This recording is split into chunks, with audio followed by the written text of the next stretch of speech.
country over the course of so many. California Democratic Governor Gavin Newsom will remain in office after easily beating a Republican-led effort to oust him in a special recall election on Tuesday.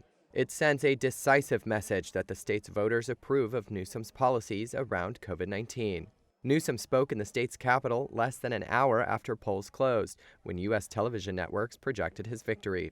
So I'm humbled and grateful to the millions and millions of Californians that exercise their fundamental right to vote and express themselves so overwhelmingly by rejecting the division.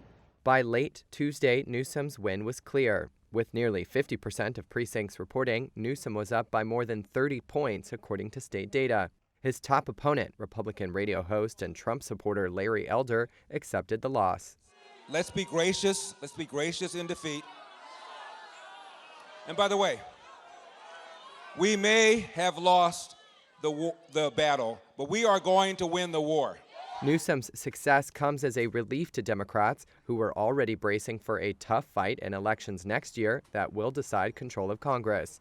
He and party leaders cast the recall effort as part of a broader Republican wave to oust Democrats from power and expand conservative restrictions on voting, civil rights, and abortion. Earlier on Tuesday, Newsom scolded Trump supporters who still stand behind his baseless claims of voter fraud in last year's presidential election. This election fraud stuff is a crock. It's shameful. And it's shameful.